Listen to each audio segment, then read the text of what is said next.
First of all, I want to point out, I told Matt this earlier, that I consider him a dear friend because I would not leave the 70-degree weather of San Diego to come to the balmy 25-degree weather of Western Michigan. But I'm really grateful for the opportunity to speak. I'm really grateful for the opportunity to be here and to participate in the 11th annual Animals and Kingdom of God lecture. I am also particularly grateful to return to my home state. I was born in Three Rivers, Michigan. I was raised in Battle Creek, Michigan. I went to undergrad at Cornerstone University, so just down the road. I left to go to graduate school, in part because it's much warmer in California, but in part because there was a particular calling that I was responding to that I'm going to talk a little bit more about later on with regards to my call to ministry and a particular kind of inclusive community. I am a true Michigander, and it's always good for me to come home, and I believe as though this could be the first among hopefully many future opportunities for me to do some of my work here, as I'm just now finishing my own coursework, or I guess PhD, and get my career going, things of that nature. My work in the areas of food, animals, and race and religion began when I started my PhD program in 2012 at Claremont School of Theology in Claremont, California. I knew I wanted to study race and religion, but there were only a few classes like that at my seminary. So, like any good grad student who wants to make a good impression on their dissertation advisor, I signed up for a class that my advisor was teaching. A class that I did not really want to take. A class titled Animal Ethics and Theology. I want to be clear here that I did not want to take that class. I did not want to go down that road. Perhaps I was intuitively summoning the ego memories of my enslaved ancestors that had been forgotten, but also had not been fully heard and valued. It was in this class that I gained the ability to voice the profound connection between animality and anti-blackness. I was excited. I was scared, intrigued, and terrified. The credibility I had within the black communities that I moved within was already being tested given my educational status. Why would I want to make things harder on myself by talking about animals, blackness, and food justice? I soon learned that these three foci would elicit strange stares and concerned looks from my black peers within the academy as well. Despite whatever cogent arguments for the saliency of the subject I could present. But I could not escape the moral imperative latent in the question of the animal, the tension of the animal. To think theologically about animals is to think about what it means to be human, or as I argue in my writings, to practice being human. Let anyone who with ears listen. This prophetic call to conscience was echoed by Jesus and other prophets as a way to encourage folks to stop, to listen, to take inventory of what you have learned and to act upon it.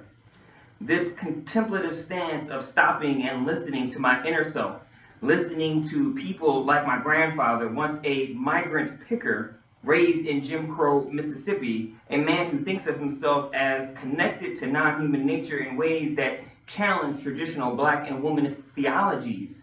To stop and listening to the voices gave me confidence that attending to the human-animal tension in black theology could be transformative. Stopping and listening to my now deceased chocolate Labrador, Samson, has enabled me to expand my sense of community and the theological category of sin beyond the human to be inclusive of creation. They both challenge me to adopt a critically reflexive stance of my faith and examine if the ways in which I'm practicing being human, particularly a human that confesses the Christian faith, is consistent with the vision that we glean from our sacred text and Christian tradition regarding the ways in which Jesus practiced being a human. What does it mean to be human? And how should our commitment to Christianity give shape to how we practice thinking, feeling, and loving? In this lecture, I will examine the ways in which Christians in the modern West have sought to answer these questions through the lens of theological anthropology, that is, the theological understanding of the God-human encounter. In so doing, I pay particular attention to the human-animal tension in Christianity, Christian theology, and the sociological construction of the human. I will argue that the ideology of coloniality, that is, the mindset and knowledge system that preceded, accompanied, and made possible colonial encounters, is the foundation upon which our modern Christian understanding of the human person is built.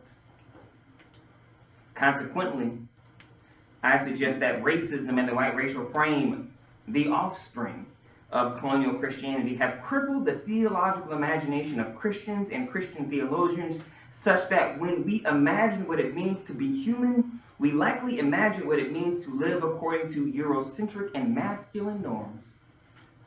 In this way, being human, or being seen as a human, has come to be understood as being white or acting according to normative white virtues and values. Given this, I suggest for most American Christians, our theological anthropology, our understanding of the God-human encounter, is broken. Since the Christian response to God and to creation here emerges from our understanding of our responsibilities toward God, ourselves, and other human beings and non-human nature, a holistic understanding of the human person, one that is not built upon the colonial logic of white dominance, heterosexual male dominance, or human dominance, is critical if we are to imagine a new way of being human, of practicing Christianity in this world. Americans tend to have a common sense way of understanding what race and racism are, meaning that race is merely someone's skin tone, or that racism is prejudice towards someone because of said skin tone. And yet the emergence of the Black Lives Matter movement and the rhetoric surrounding the 2016 election of Donald Trump as President of the United States reveal that there is much that Americans disagree on when it comes to race. So before I can show how in its current form, current configuration, our modern Christian theological anthropology is racialized, and that is a part of the reason why it's broken with regards to how it motivates us to treat non-human and human animals and creation, we must first understand what I mean by the white racial frame, race and racism. Sociologist Joe Fegan describes the inability to define and describe the breadth and depth of white dominance as viewing the world through the white racial frame. The white racial frame is a worldview that interprets everything through the lens of the white experience. Indeed, it is the dominant worldview of Western society, and it encompasses a broad and persisting set of racial stereotypes, prejudices, ideologies, images, interpretations, and narratives, emotions and reactions to language accents, as well as racialized inclinations to discriminate. Fegan notes that in matters of racial discrimination, historians and sociologists frequently balance negative comments about white people, such as their role in slavery and Jim Crow, with comments about good white people during slavery. Good white slave masters. This is often heard when someone describes slaveholders as good slave masters and others as bad slave masters, as if there is such a thing as a good white slave master. Or when a white person does a racist act, the readily appearance of the hashtag not all white people to say that not all of you do racist things because of the feeling that white people get when they are confronted by the reality of racism. Fegan notes that although they live in several U.S. regions and often have different occupations and educations, most whites have revealed in numerous research studies that they often hold broadly similar positive stereotypes, images, and understandings about whites, and broadly similar negative stereotypes and understandings and images as to Americans of color. To be sure, no one wants to admit that they have inherited racist ideologies and unconsciously or semi-consciously perpetuate structural racism. We would like to believe that racism is limited to those on the far right of the political spectrum and perhaps to the rural and southern portions of the United States. We all would like to believe that racism is somehow out there, out somewhere else, and not within us and in our very bodies. Christians who know better, and definitely not those of us who consider ourselves somewhat liberal, whatever that means. However, Fegan rightly points out that studies show that racially liberal rights may reject certain elements of the traditional white racial frame while consciously or unconsciously accepting and highlighting yet others. And this is where I believe most good but racially unconscious white people can be placed. Among the liberal or conservative whites who say they believe all people should be treated as human beings, but have little to say and do even less about mass incarceration. Have little to say and do even less about food apartheid. Have little to say and do even less about the massive disparity in school funding, where predominantly white schools receive 23 billion, with a B, billion more dollars in funding than schools that are predominantly children of color. Or the disproportionately high maternal mortality rate of black women who give birth in the U.S. These facts, when interpreted through the white racial frame, are seen as a product of individual responsibility and individual choice of these people of color. And race is rarely, if ever, said to be a factor. In its simplest terms, race, understood this way, is a way of identifying and classifying human beings. As social beings, we categorize the world to make sense of it, and that is just what we are wired to do. Human classification can help us discern our friends from our enemies, place ourselves within accepted social hierarchies, and guide us in our interactions with the individuals and groups we encounter. Sociologists Michael Omi and Howard Wynot argue that in the U.S., race should be understood as a master category, a fundamental concept that has profoundly shaped and continues to shape the history, polity, and economic culture of the United States. In this way, we must accept that Euro-American colonialism, the onset of the transatlantic slavery, and the encounter with indigenous Americans were fundamental to race-making and categorizing the people who constitute the modern world. Doing so makes it clear that race has become the template of both difference and inequality, hence its placement as a master category of social organization. The majority of scholars accept that race is a socially constructed category. This is unquestioned. Beyond the scholarly world, however, the category of race is often seen as either objective or illusory. It is either believed to be rooted in biological difference or an ideological construction. I am critical of both positions and contend that while race is not solely rooted in nature, it is also not merely an illusion. Race carries definite social consequences as a social category. In this way, race can be understood as an unstable and decentered web of social meanings that are constantly being transformed through political struggle. Race, as a concept, signifies and symbolizes social conflicts and interests by referring to different types of human bodies. And although the common sense understanding of race invokes biologically based human characteristics, we must remember that the historical process, we must remember that the selection of biological features used in classification is always a social and historical process. As any older Jewish person will tell you, not all people who are understood to be white today have always been seen as white. Despite the imprecise and arbitrary history of racial signification, race is not meaningless. Clearly, it performs ideological work and has real social and political consequences. The fact of race does not mean that seeing race itself is a problem, right? And that Americans should accordingly strive to move toward a post-racial, colorblind society.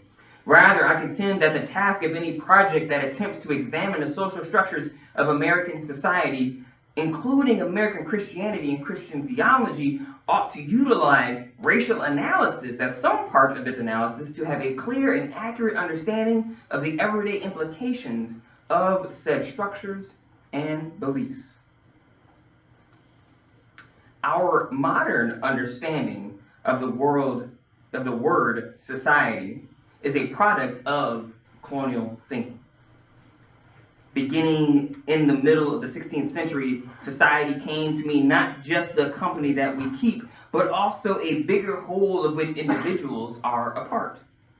Human beings have seemingly always given names to establish boundaries between social groups, Christendom, Sunni or Shia, the Middle Kingdom, among others. But as authors Raj Patel and Jason Moore argue in their book, The History of the World and Seven Cheap Things, our modern notion of society has a historically unique antonym, nature. One is either a part of society or they are a part of nature. You are either a human fit for society or you are a savage fit for the wild. Once nature and society take upon these new distinctions, they allow for a new way of organizing and structuring human encounters with the earth, which enables certain modes of life to be cheapened, rendered merely as things. This society-nature split is among the reasons why I, counterintuitively, am spending so much time talking about the human person and human beings during a lecture where many of you might have expected to talk more about non-human animals. Since it is kind of called the Animals of Kingdom lecture. That's reasonable. That's reasonable. Now, I will get to the animals. I'm going to get there. But we started with humans. Human animals. However, all too often we forget that human beings are members of the animal kingdom. And this is why I say non-human nature or non-human animals, because we exist within nature. It is the policing of this alleged boundary between human beings and nature that has allowed our modern conceptions of society and nature to flourish. Indeed, the boundary had to be policed if it was to take hold on the conscience of European Christian colonialists. Philosophers and scientists such as René Descartes and Francis Bacon played an important role in establishing such boundaries. Descartes' dualistic distinction between the reality of the mind and the materiality of the body, between thinking things and extended things, became one way boundaries were policed. Human beings were thinking things, and extended things were in nature. However, not all human beings were viewed as thinking things. The privilege of being viewed as a thinking thing was only bestowed upon European men, and according to Descartes, it was they who must become, quote, the masters and possessors of nature, end quote. The lineage of Descartes' thinking could be traced back to a generation earlier when Francis Bacon was among those ushering the West into a scientific revolution. Bacon, who at different times was a member of Parliament and Attorney General of England and Wales, argued that, quote, science should, as it were, torture nature's secrets out of her, and further, that the empire of man should penetrate and dominate the womb of nature, end quote.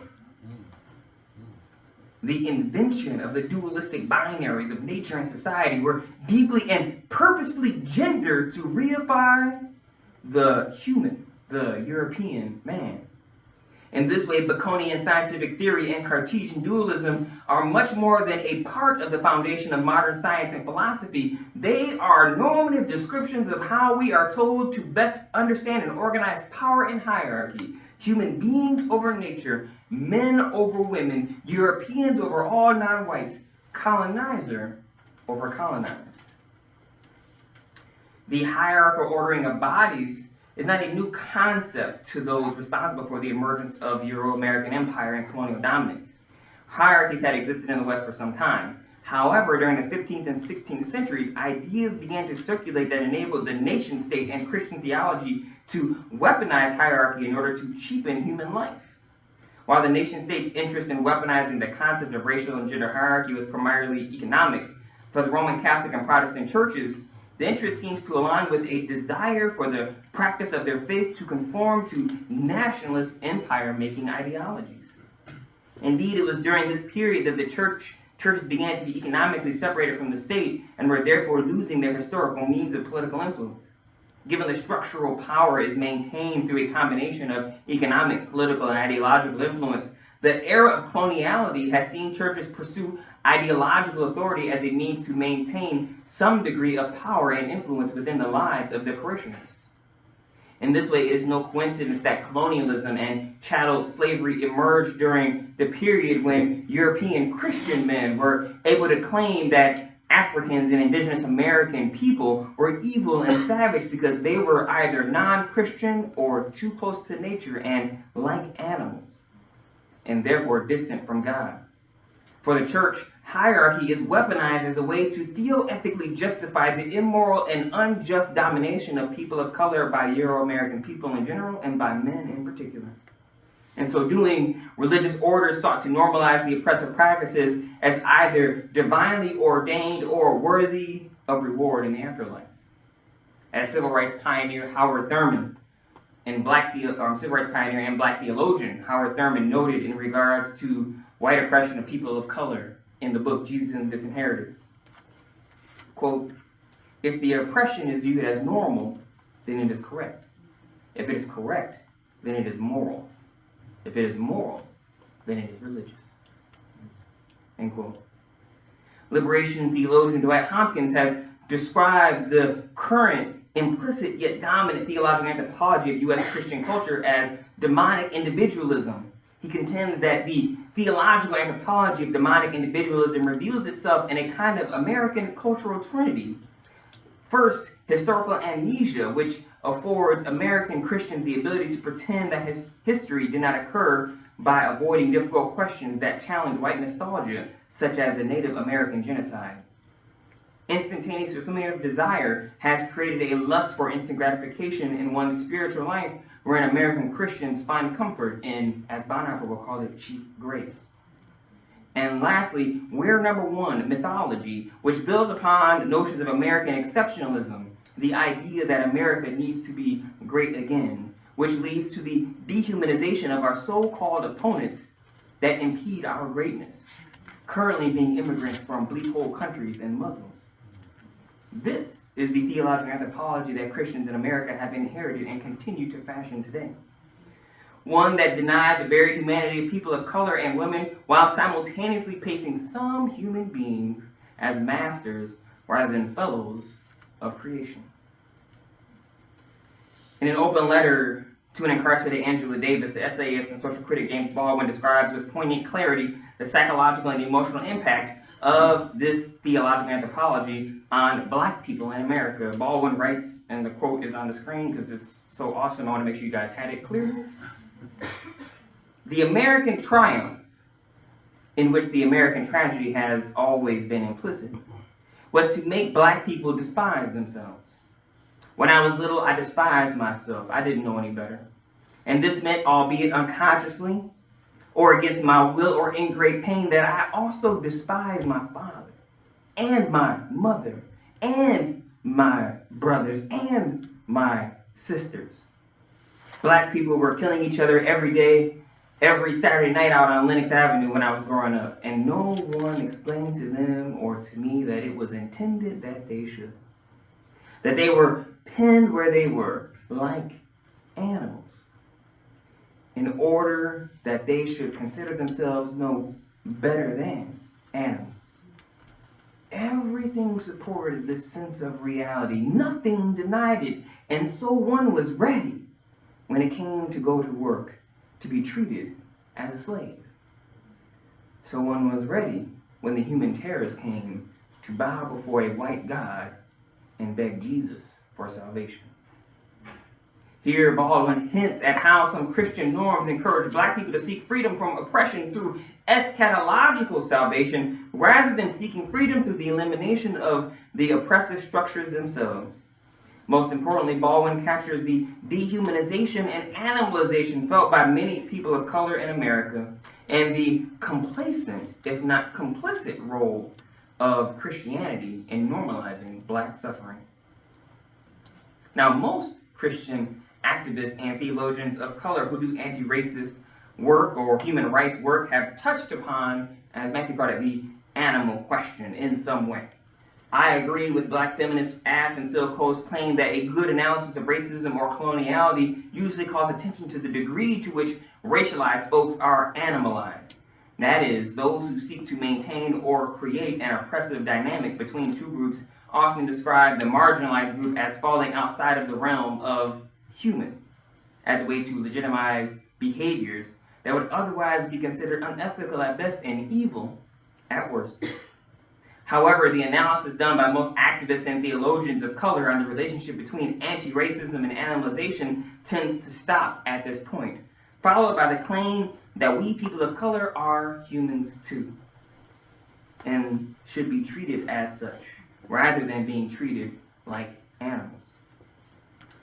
I want to suggest that this way of thinking requires an open acceptance of the negative status of the animal, which is a tacit acceptance of the hierarchical racial system of white supremacy in general. The human-animal divide, as constructed by Western white Christianity, constructed it during modernity, is the theological and ideological foundation that supports the framework of white dominance. This means that our modern delineation of human and humanity, of animal and animality, was constructed along racial lines. As such, the negative notion that the human beings have of the animal is the anchor of the system of white colonial logic and the ideology of white dominance. Frantz Fanon makes this clear in his amazing book, The Wretched of the Earth, when he writes that, quote, "In plain talk, the colonial subject is reduced to the state of the animal. And consequently, when the colonist speaks of the colonized, he uses zoological terms. Allusion is made to the slithery movements of the yellow race, the odors from the native quarters. In his endeavors at description and finding the right word, the colonist constantly refers to the bestiary." End quote. Anti-racist activists have understood these connections for a number of years. What I am suggesting here is that the strategy of claiming the humanity of people of color to subvert this logic will remain ineffective if we do not attend to the racialized dimensions of animality in order to redefine what it means to be human. The moral and ideological frameworks that support racism and white supremacy and the frameworks that created our current understanding of the animal are deeply intertwined and cannot be adequately addressed independently of one another. The ideological frameworks were creations invented by a small percentage of people who took themselves to be the singular point of knowledge and, through centuries of violence, genocide, and control, made their view of the world, themselves, and others universal. As long as the Western white theological anthropology that constructed the human and the animal as such remains intact, the ideological support for white dominance remains intact. When someone disparages a group of human beings as animals or animalistic, they do not mean that the group of people fall outside of the scientific category Homo sapiens. Rather, they are stating that these human beings do not look, live, worship, or reason normally, where normal is understood to be Eurocentric white masculine norms.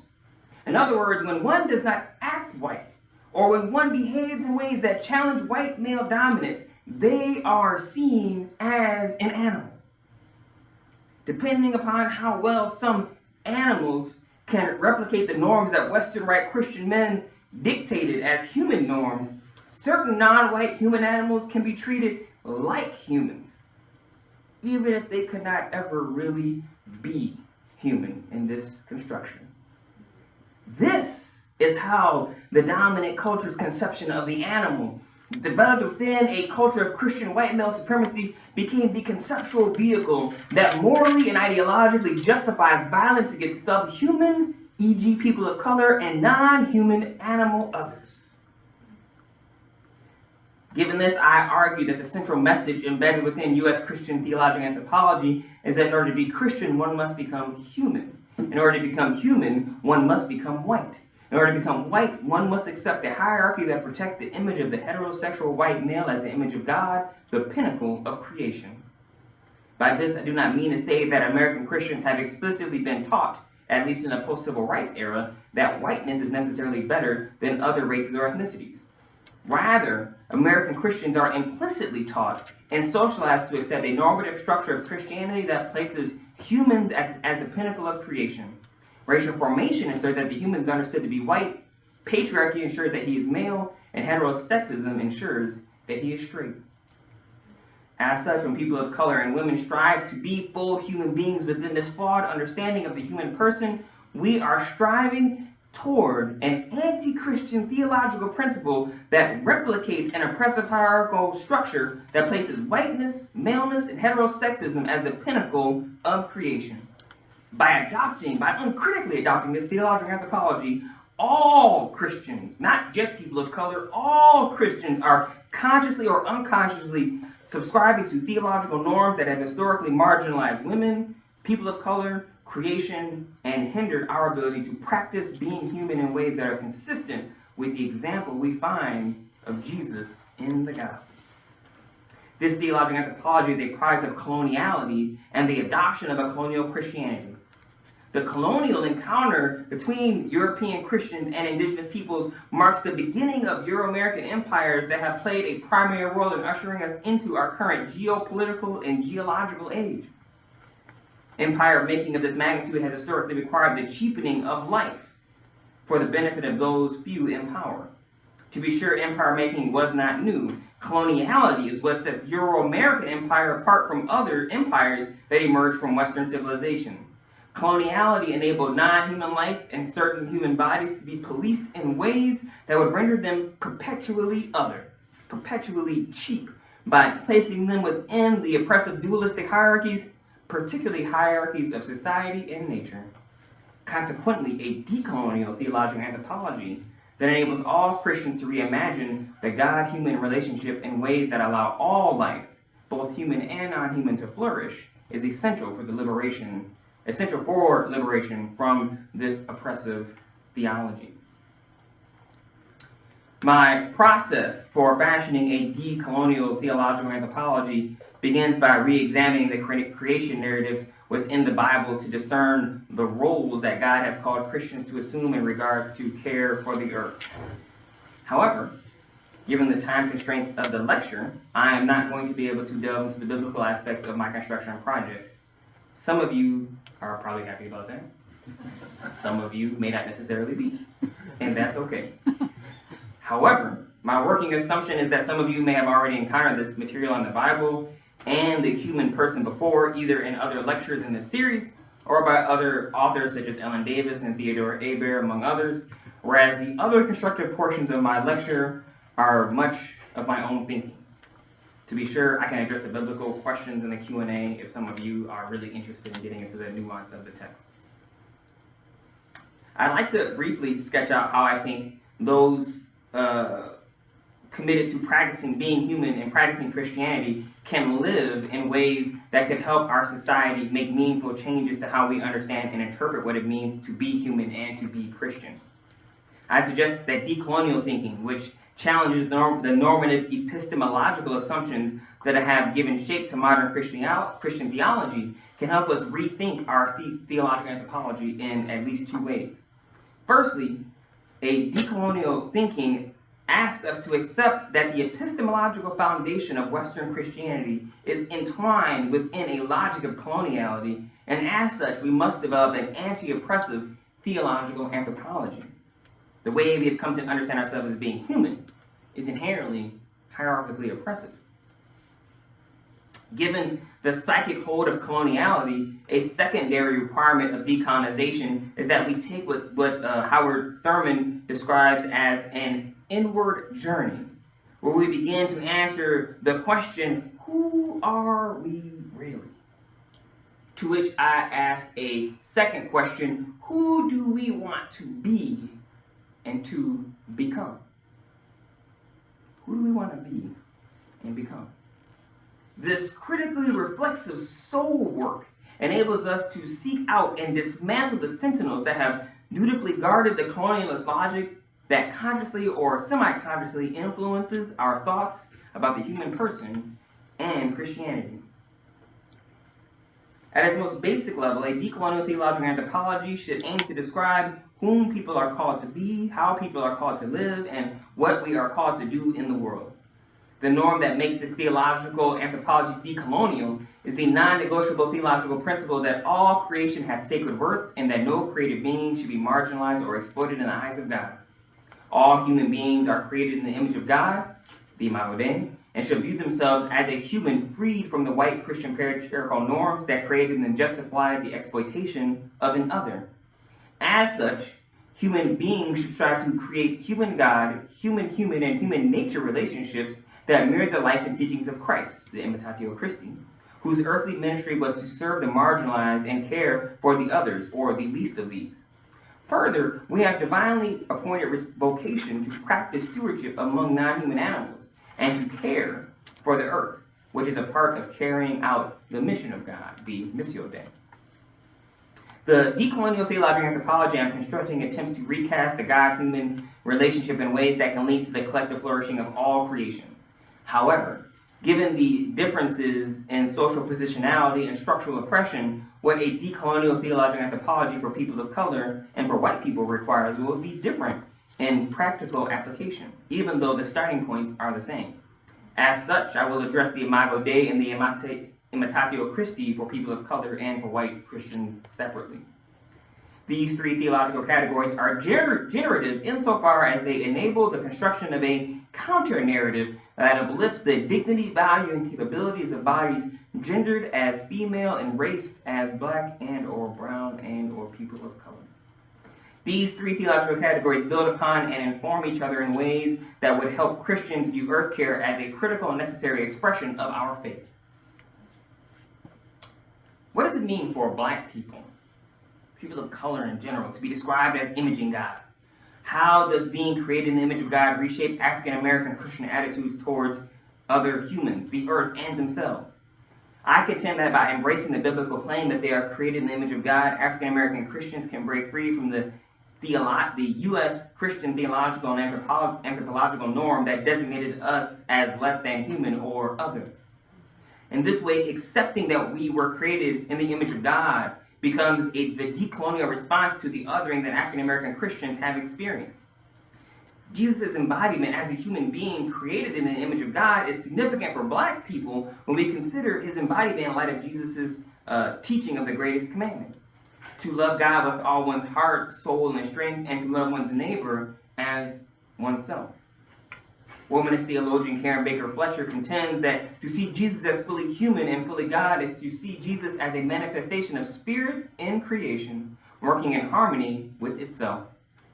Building upon the Nicene Creed, which states that Jesus is fully God and fully human, Baker Fletcher contends that Jesus is both fully spirit and fully dust, fully God and fully connected to all the elements that comprise the earth. If we follow Baker Fletcher's depiction of Jesus as both fully human and fully God, then loving Jesus requires that one must love both God and human beings, including ourselves. In this way, the unconditional love of Jesus requires an unconditional love of self. And this love cannot be limited to the parts of ourselves that we like. It's easy for us to love the parts of ourselves that everybody else will love. I love that I'm athletic. I love that I'm kind of tall. I love my hair. These things are cool. You have to love the parts of yourself that you don't like, the parts you don't want anybody to see. You have to hold them with compassion so that you don't project your own insecurities, your lack of love for yourself onto others. That is the kind of radical love Jesus is talking about. That's the love that allows you to see the image of God in someone else. That is love. And that, my friends, is extremely challenging. Moreover, the ability of African American Christians to love themselves also requires the ability to see Christ's likeness in themselves. In this way, for African American Christians, embracing the Christological implications of the Imago Dei is crucial because it allows black communities to begin to heal the psychological scars of being othered and the animalization of black bodies. Accepting that, like the earthly Jesus, we are created in the image of God becomes a liberatory response to the othering that we have experienced. Loving ourselves and seeing God in ourselves is a crucial move for black people, but the purpose here is not to solely identify the image of God with African Americans. To do so would be to replicate the oppressive theological anthropology to which I seek to dismantle. A decolonial theological anthropology requires human beings to accomplish the mission of God through fostering relationships with other created beings that imitate the life and teachings of Jesus, whose earthly ministry was to be in solidarity with the marginalized and care for the least of these. It acknowledges that all human beings are made in the image of God and must equip people to see God in themselves and to see God in others. Solidarity, understood as imitating Christ, then becomes the second component of a decolonial theological anthropology that informs who we ought to be and what we might do in light of our being. Theologically, I understand Jesus to be the image of God perfected in human form. As such, human beings image God only in as much as we model ourselves after the perfected image of Christ Jesus. I'm going to say that one more time for people in the back. Human beings image God only in as much as we model ourselves after the perfected image of Christ Jesus. In modeling ourselves after the life and teachings of Jesus, we are working toward actualizing the potential of the Imago Dei as it has been revealed to us in its perfected state. For Black Christians, exploring what womanist theologian Sean Copeland calls Jesus' enfleshment is particularly important because it creates awareness that Jesus was also the subject of empire. Indeed, Jesus lived and carried out a prophetic liberatory message in the tension between resistance to empire and desire for the reign of God. In her volume, Enfleshing Freedom, Copeland argues that too often Christians forget that Jesus' body was marked by race, gender, culture, and religion. Jesus was a brown-skinned practicing Jew who was once a refugee and as an adult lived in a territory controlled by the Roman political, military, and economic forces. Jesus was a colonized subject.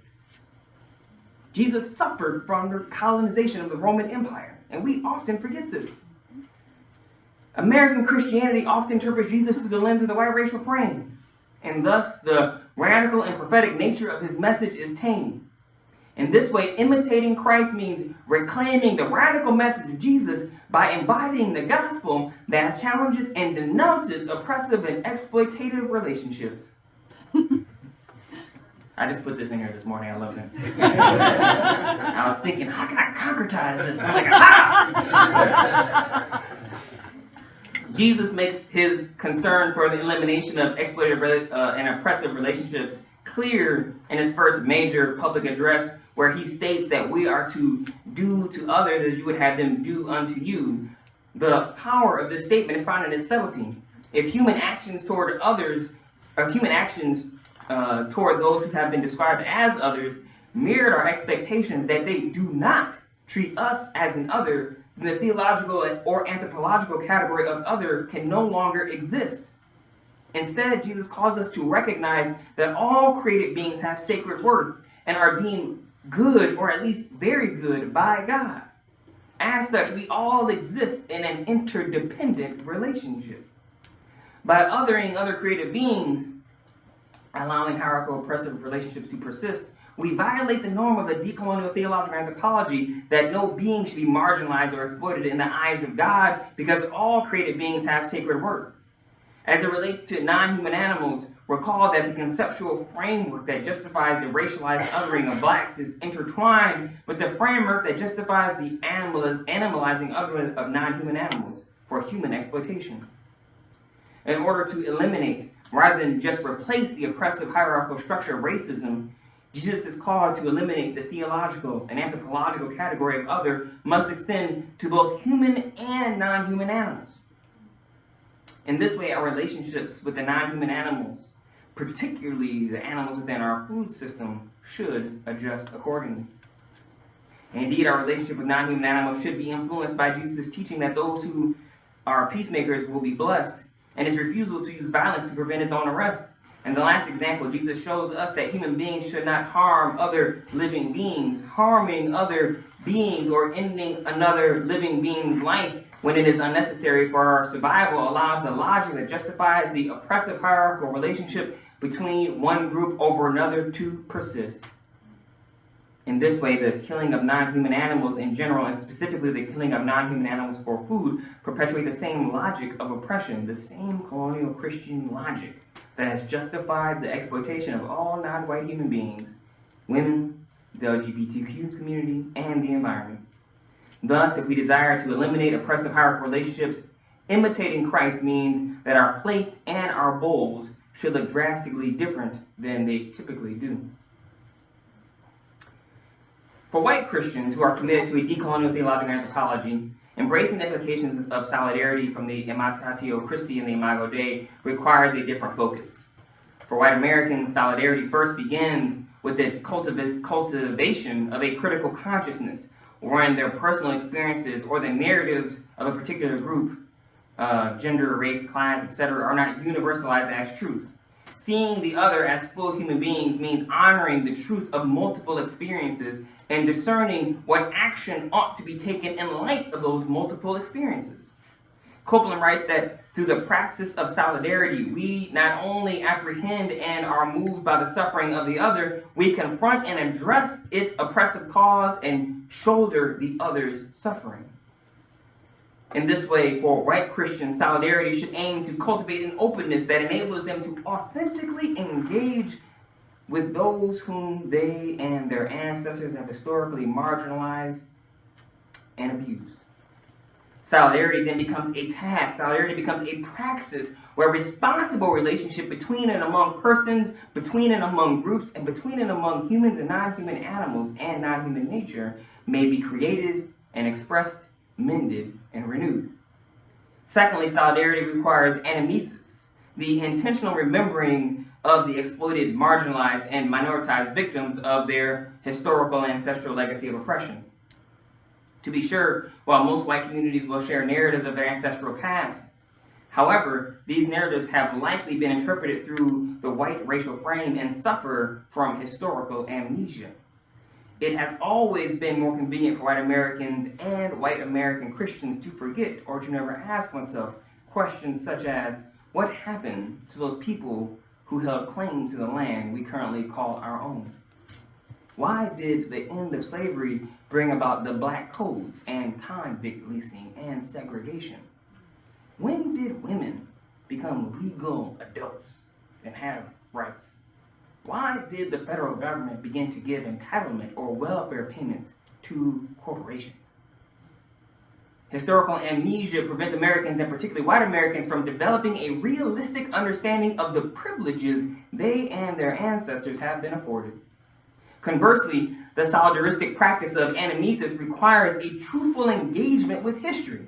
A historical analysis that does not romanticize the past, but is intentional about recovering the stories of those who have been oppressed and marginalized is a requisite.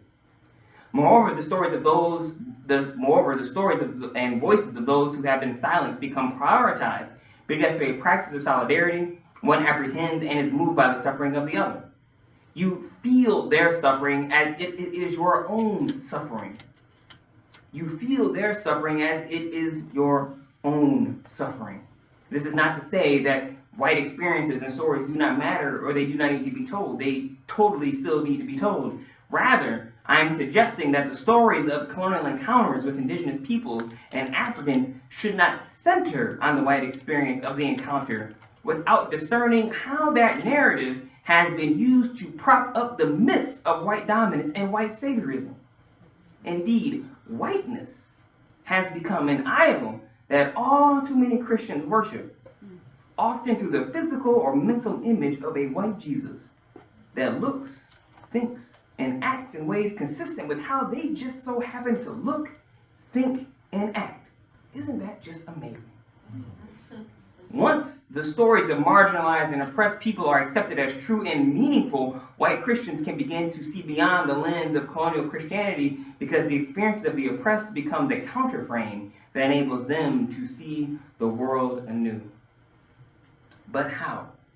How do we go about doing this? How do we do this in a way that cannot turn people off? As I'm sure perhaps a handful of you may be right now. So I'm hoping that this slide may help me bring some of you back. To be sure, taking accountability and being responsible for our actions is not easy.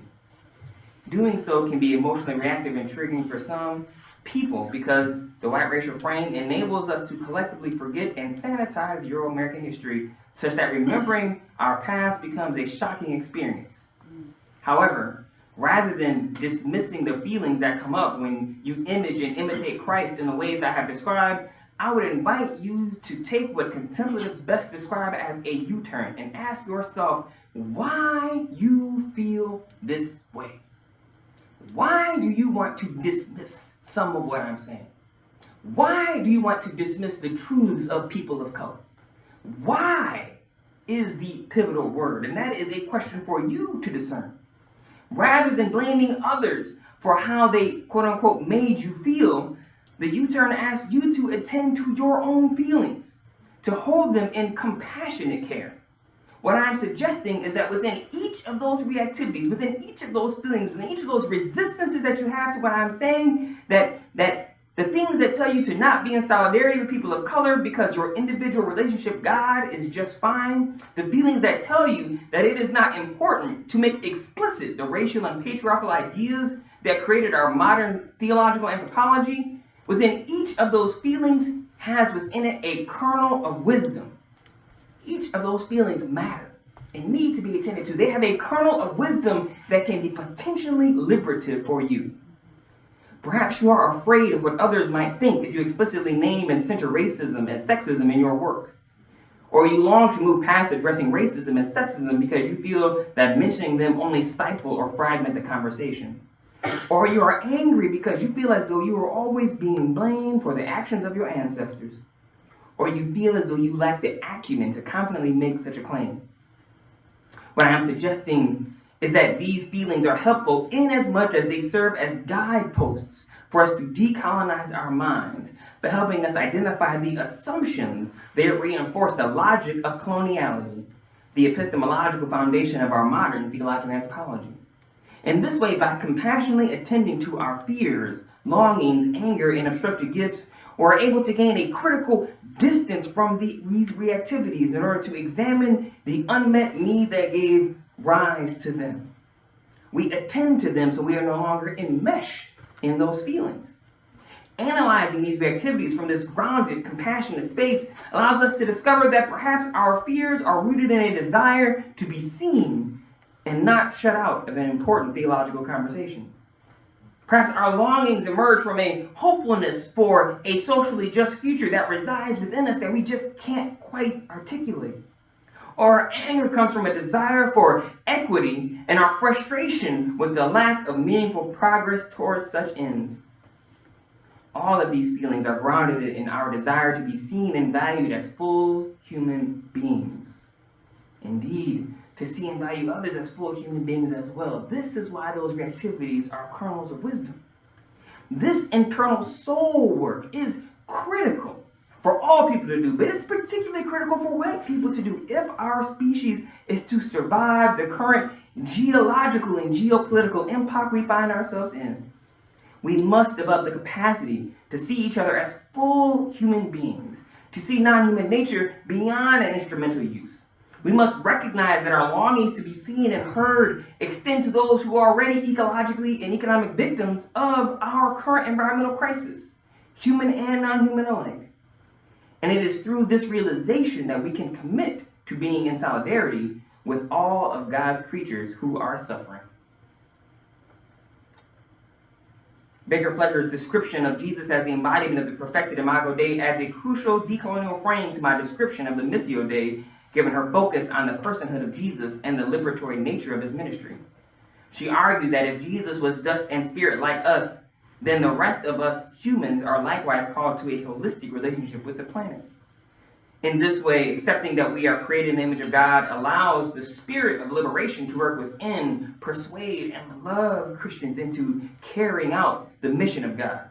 In other words, the Imago Dei unfolds outward into the Missio Dei. As it relates to a decolonial theological anthropology, the Missio Dei is best understood as humanity's vocation to exercise stewardship among non-human animals and care for the earth by cultivating a holistic relationship with our planet.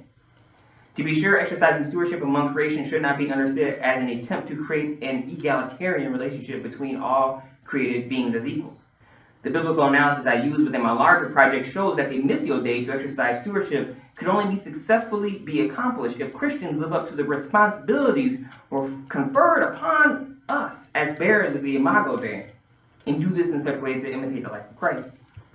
This interpretation of the Imago Dei and the Imitatio Christi stresses the role of human action in dynamic relationship with God. In other words, what we as God's representatives are called to be and do on earth. In this way, the relationship between human beings and the rest of creation is not equal. Rather, human beings are in a position of power and responsibility, and as such, we are required to exercise our power in non-oppressive means. I agree with ecofeminist philosopher Karen Warren that there may be nothing inherently problematic about hierarchical thinking in conceptions and relations of power and privilege in contexts other than oppression. Warren notes that hierarchical thinking is useful in the sciences and that responsible parents may exercise legitimate power and privilege within their own household. These hierarchical relationships are only oppressive if a logic of oppression is in place that attempts to justify unjust and exploitative treatment. In this way, the Missio Dei to exercise stewardship among non-human animals and caring for the earth places the responsibility of care, the responsibility of tending the garden, on human beings, and care cannot be oppressive or exploitative. In this sense, the Missio Dei becomes more than just a softer kind of dominion. Rather, human beings are responsible for tending the garden of creation because, among other reasons, we have played a primary role in creating the ecological problems that currently face our planet. For Christians, our commitment to anti-racism and the elimination of the category of the other, which has been extended to the earth, compels us to seek social, ecological, and food justice. In my closing comments, I will briefly describe one of the three theological grounded food practices that I propose for African American Christians in my book, or my forthcoming book, in response to the decolonial theological anthropology, soulful eating. In sum, the three practices, soulful eating, seeking justice for food workers, and caring for the earth, are consistent with the norm and goals of a decolonial theological anthropology. That is, in light of our new understanding of what it means to be human, these practices seek to reduce harm, value all life as sacred, and promote ecological flourishing. A practical application of the theological teachings embedded in each of these three categories is that the preservation and promotion of community is, or at least ought be, the paramount goal of Christians in all aspects of life. As noted, community, while not egalitarian, is an anti-oppressive relationship with human and non-human nature. Community extends beyond the Eurocentric and anthropocentric use of the word and entails a sacramental view of life in general and human life in particular. In this way, by embracing the sacramental view of life wherein all created beings possess sacred worth, theologically informed food practices can help us move towards goals required by a decolonial theological anthropology, specifically our goal of living in balance with our human and biotic communities. Given that community extends beyond human beings, theologically informed food practices make plain the interconnectedness of creation so that we might be better equipped to see the oppressive nature of our current food system. While these practices are designed for and from a Black perspective, my hope is that all Christians who are committed to an anti-oppressive version and vision of practicing being human and practicing Christianity will find multiple areas of resonance. As I say when I celebrate the Eucharist on Sundays, all are welcome to the table. And when I say all, I actually kind of mean all. Everybody can come. Soulful eating asks African American Christians to reflect upon our past and build on the collective culinary wisdom of our ancestors in order to forge a new future of soul food. In this sense, eating is soulful because it asks African American Christians to fully embody Black soul in how we eat. Soul is the vivifying energy, the spirit of our ancestors, as well as the experiential wisdom gleaned from our foremothers and forefathers that taught Black people how to navigate a foreign land. Soul is surviving in the midst of oppression without losing sight of the ultimate goal of thriving. It signifies faith in, hope for, and solidarity with all marginalized and oppressed groups. In its truest sense, soul food is prepared by people using and paying homage to the collective wisdom of my African ancestors. In this way, soul food has never been a fixed set of meals or foods. Rather, it has evolved over centuries as Black people created new ways to provide food for their families and communities. Soulful eating aims to disrupt an unjust food system and call attention to the systematic oppression of people of color, non-human animals, and non-human nature.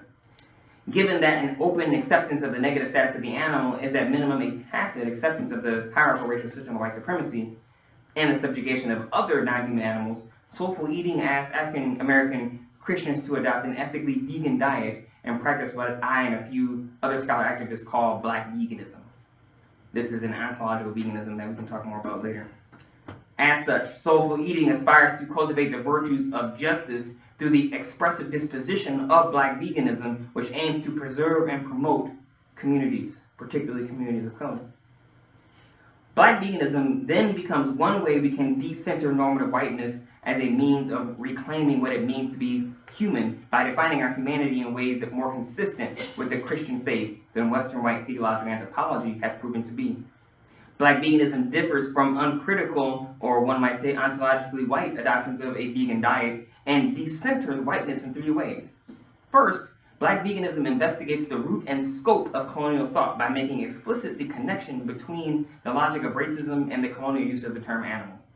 Second, it forces us to explore how white supremacist race thinking extends beyond Black bodies and is inclusive of non-human animals and the biotic community.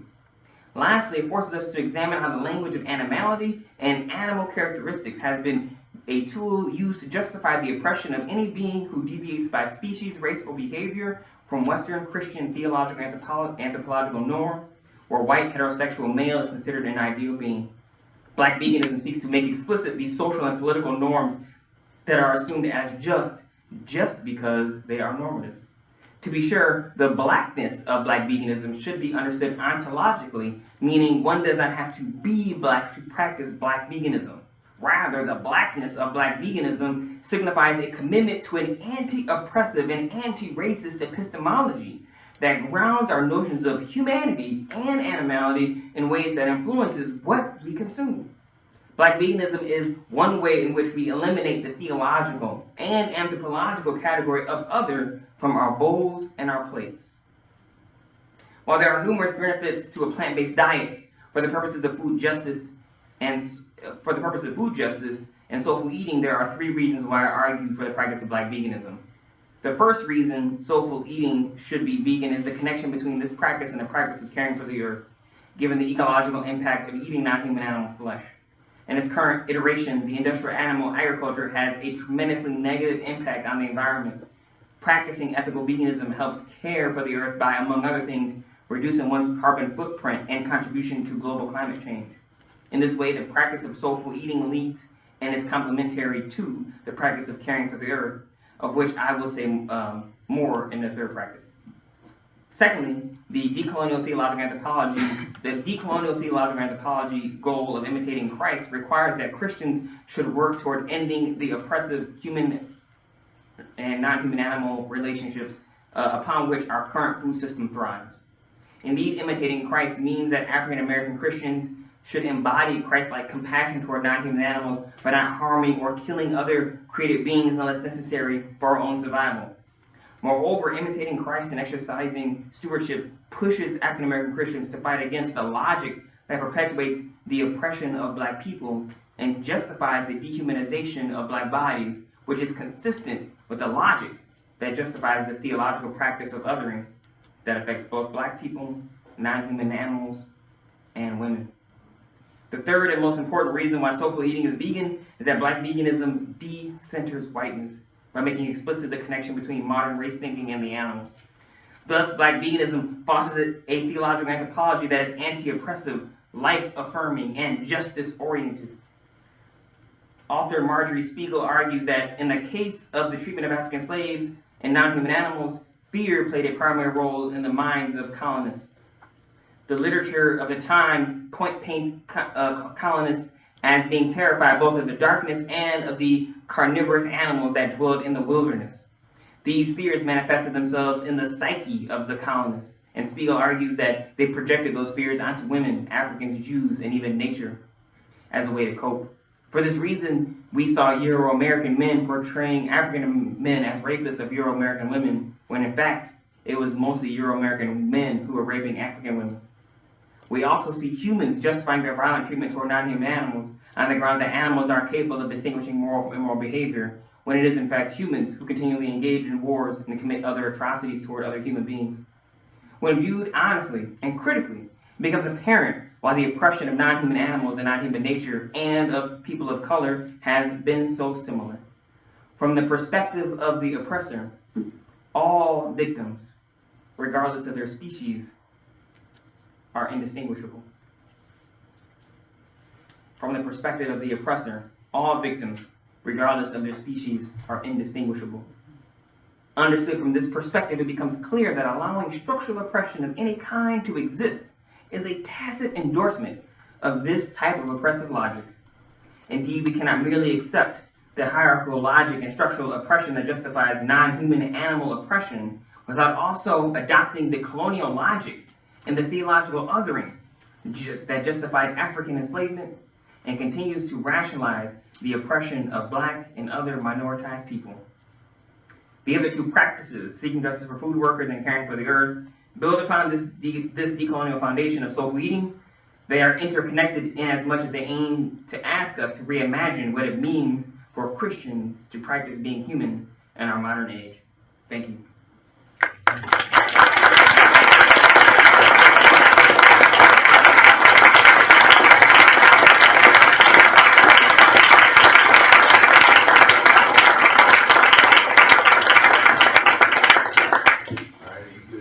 Some questions? Yeah, no, I'm totally good.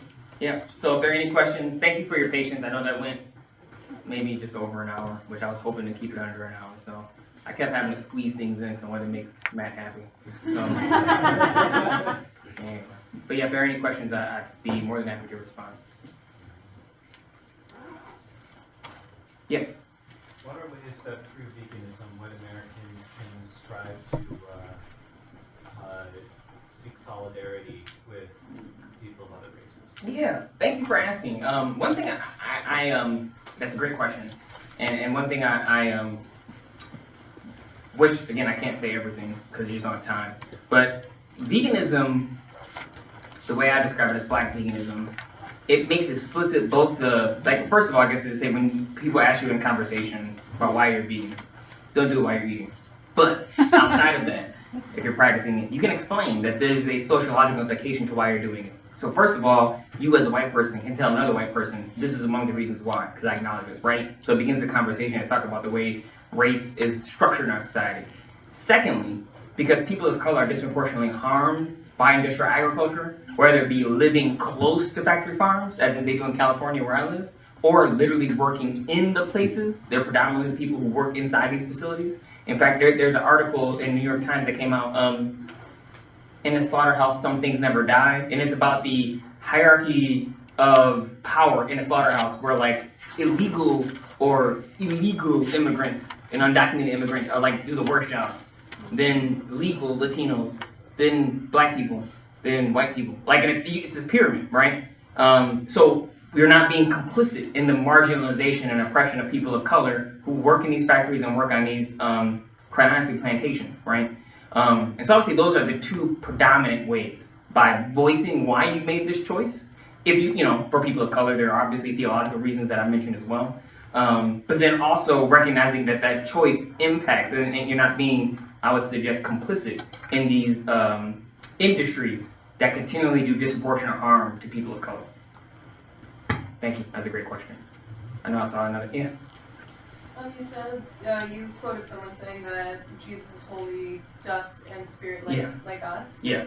And I'm wondering to whom that us applies. Is it just human animals who are both holy, dust, and spirit, or when you say spirit, what does that mean, and to what animals does that apply? Ooh, that's a good question. And people are going to answer this differently, and so I want to say that I'm giving you my argument for this. I don't, when I talk about spirit in this way, I talk about it from a human animal perspective. I don't know or feel that it's necessarily, it's necessary for me to make the argument that animals have a spirit, not human animals have a spirit. I believe they have a spirit, but when I talk about it in that way, and particularly as I'm connecting with Jesus, I'm talking about human beings. That doesn't mean that we have the capacity to, or what's what I'm looking for, we don't, that doesn't mean that we have the right to exploit and marginalize because someone doesn't have spirit in the same way we're talking about it, right? And this, I think, is, you know, tricky because it really looks at the creation narrative and how we want to interpret them and what that means.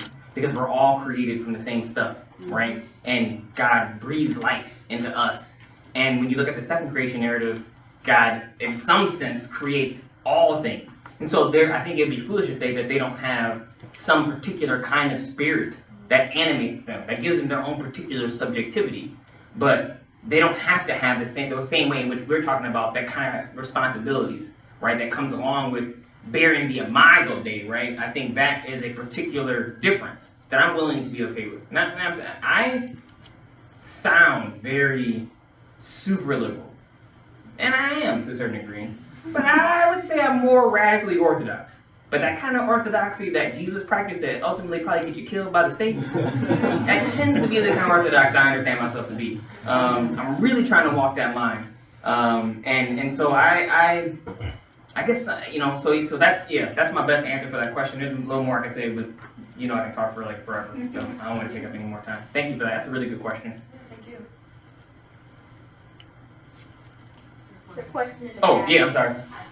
Can you hear me okay? Yeah, I can hear you. Okay, I'm just wondering how Indigenous studies relates to your project of like building a decolonial theological anthropology on the biblical narrative of creation. Just because it seems to me like in the same way that you can't talk about questions of animal ethics without talking about questions of ecological ethics, you can't talk about the ecological ethics questions without talking about questions of sovereignty and indigeneity. So. Oh yeah. So I'm currently, it's my decolonial framework emerges from my work within Indigenous studies, and I currently am teaching a class called Decolonizing Science, Faith, and Environmental Justice with an Indigenous person at University of San Diego. So I'm deeply in conversation with Indigenous scholars. In a broader project where I talk more about environmental justice and food justice in particular, I do talk about food sovereignty and connect this to land sovereignty with regards to Indigenous communities. I think all these things are interconnected. And it all, again, emerges, that's why I talk about coloniality, right? I mean, when you're talking about coloniality, you're talking about folks who are settler colonialism, that's coming in and occupying territory in order to control it. And so within this Christian framework, I'm mindful that I know I'm talking to Christians, which may or may not be Indigenous folks. But the theorists I use in my broader project are many of which are Indigenous scholars, particularly those that I use a decolonial framework from. So I would say among probably Walter Mignolo is probably the one I use the most. So I don't know if you're familiar with this band. So yeah, I think it's critical because I think Indigenous folk get lost. It's that, like I said, historical amnesia, where people don't like to talk about it and think about it. I remember I have a friend of mine who teaches at Seattle University, when I teaches at University of Washington, Tacoma. When I went to Washington, it was the first time I really saw like lots of Indigenous people in that place. And I was like, damn, like it really just caught me off guard, because there were so many people that I realized how, unless you are in a territory or you're on a reservation, it's just not something you see, And I don't gamble, I don't really go to casinos, so it's not like I'm in that space where I can even be in conversation with people, with Indigenous folks, in the ways in which that people imagine them, right, with regards to gambling and casinos and that stuff. So thank you for that question, I really appreciate it. So you mentioned that stewardship and responsibility are still words we can use to think about creation care. How do you exercise and work in that vocabulary without slipping into benevolent paternalism? Thank you for that question. Just sort of a subtler form of oppression. Yeah. No, I basically make the argument that, and I use the language, I guess what I want to back up and say, language is really important to make sure that certain audiences can hear what you're trying to say. And so I think, particularly when I'm talking to stewardship feels like the more appropriate word. In my project, in talking to people of color, stewardship tends to be the more appropriate word that helps them understand what I'm trying to say. But also when I talk to farmers, that's the word farmers use. And that, for me, was really meaningful. When they saw their work as stewardship, I was like, well, how might I continue to work within this problematic structure? And what I argue is that a lot of people have interpreted stewardship from the framework of the white racial frame, where stewardship is understood as white kind of management and operationalizing structure over territory.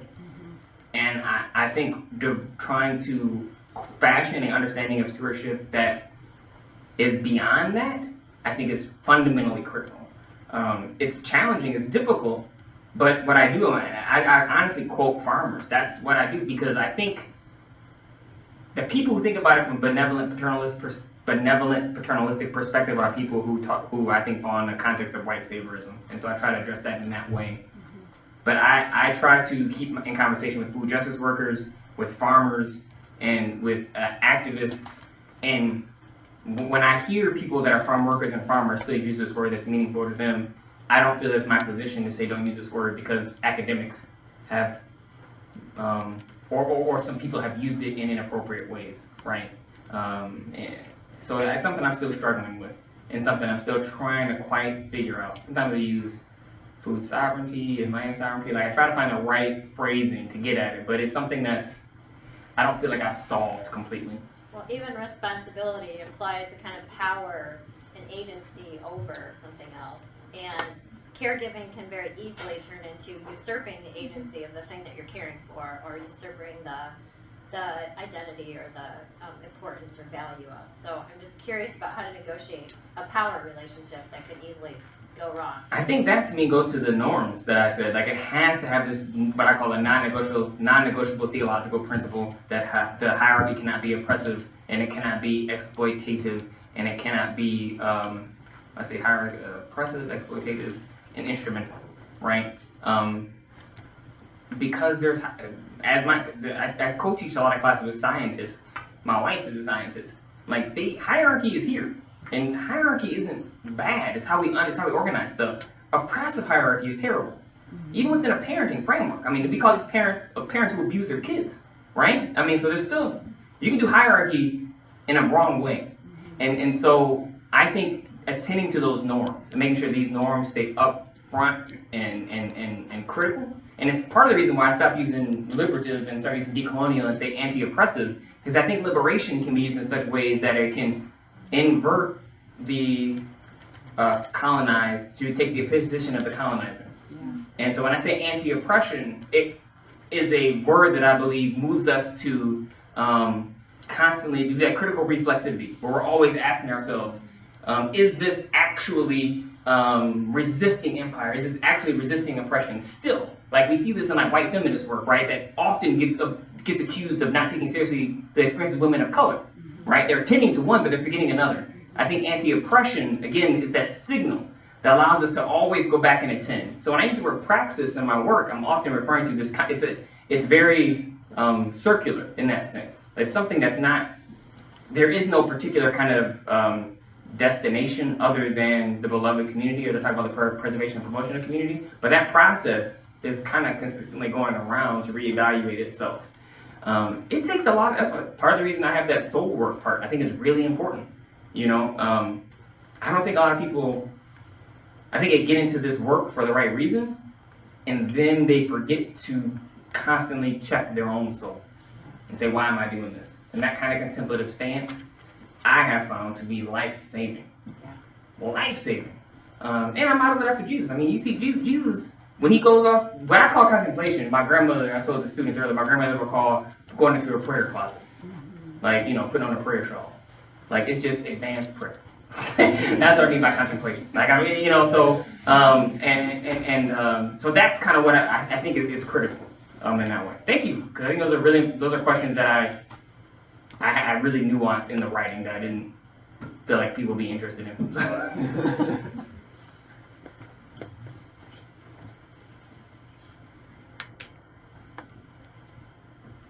I just want to say thank you. I enjoyed your talk, and I specifically enjoyed the language used too. I guess I'm kind of wondering too, is it important that we cling to the human as a category? Thank you for that question. I think a lot, and I know this would be the last question, so we got to go and break, but I think it's a great question to end on.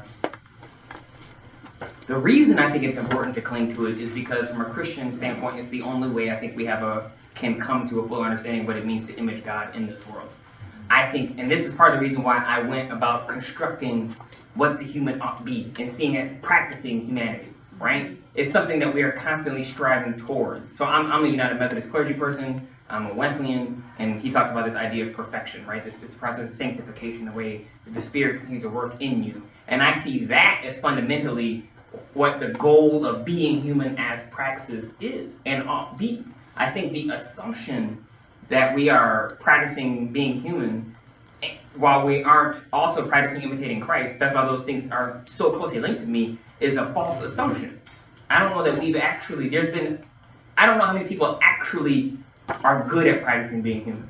right? I think we make the assumption that we're human because it gives us a particular kind of power dynamic. But we haven't really thought critically about what that means. And I think if we leave that behind and say we move on to something else, without attending to the structures that are in place, that have privileged our way of thinking and allowed us to create human in ways that exploit the other, we will bring that same logic to whatever else we create. It's going to be the same thing with a different name, right? And so I don't know that it's necessary to move past the human, as much as I think it's important for us to ask ourselves, what do we mean when we say that? From a Christian perspective. That's what, I mean, when I started this, I didn't think I was going to do theology and anthropology.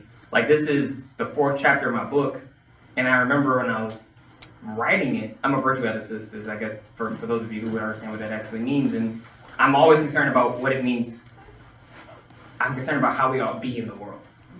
And when I was trying to decide and explain to people why I practice veganism, it just felt like it was the way I was supposed to be. And I was like, well, this feels consistent with the way I understand Christ. It feels consistent with the way I can model this behavior. And I think once I understood that and connected to my own understanding of what it means to be human, it just made sense. It just made sense. So thank you for that question. Thank you guys all for coming. And I really appreciate the engagement. I appreciate the sitting and the listening and the audible sounds of affirmation. And I hope that you guys are going to hang out and have some of this delicious food. I want to, again, thank the people who put this together and who were instrumental in me being here. You guys have been fantastic. I look forward to talking to you afterwards. Thank you.